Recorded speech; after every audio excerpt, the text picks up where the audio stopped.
Hey, this is Anthea Palmer from Sound Music Business.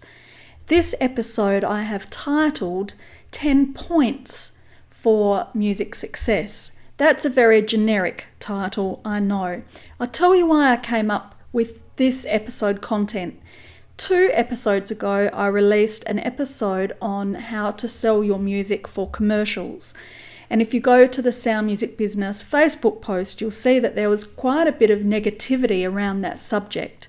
Now, I understand that you would prefer to just be writing, recording, performing your own music the way you want to do it. I get that, and that's what I want you to aim for. But in this industry, it's tough to make a living. And so being open-minded about different music income streams is very helpful. And I would think that if you could have different musical income streams versus going out and getting a day job, that the musical income streams would be your preference. So in response to the feedback from that post, I wanted to release something that's very positive. I know I've released information on having a positive mindset for musicians before, but you can never get enough positive messaging, especially in this industry where there are so many naysayers. I'm sure you have people around you, family, friends, who don't think you're going to make it in music. They almost think it's an impossibility. And so to be as positive as you can and keep having positive messages thrown at you, I believe is part of my job. So when we're talking about success, you must understand what your vision of success looks like. When I coach musicians, I often start by saying, what does success look like for you? And I generally get a very generic response. Oh, I want to make a living from my music. I want to give up my day job.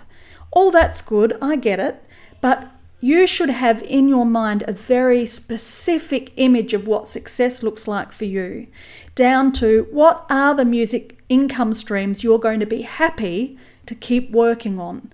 Do you want to be a touring artist? Are you really all about being on the road 6 months of the year? Are you really into recording? Would you prefer to just be recording and spitting out the recordings of your music? How much money do you need for you to feel successful? So I want you to think about being very specific about your success vision. The other thing that's important is to make sure you've communicated it to the people that you're working with. I know a lot of bands who have split up because they're on the road for 6 months a year. And for a couple of the members, to be touring that often is success for them. It's what they wanted for their career. To other members of the band, it's hell. They want to be in the studio. They want to be at home writing.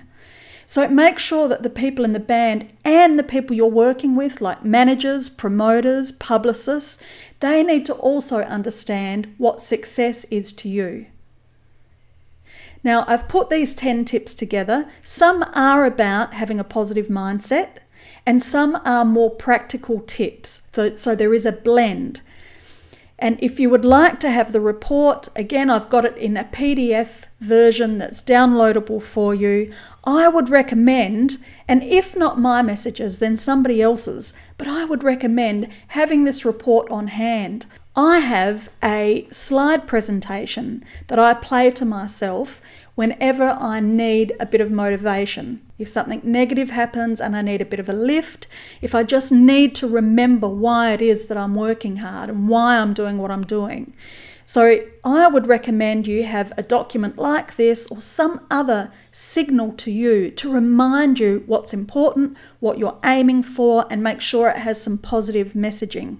Listen to me now when I say you need to stay strong, stay positive, stay focused, and understand, have a clear vision of what success looks like for you, and then aim for it.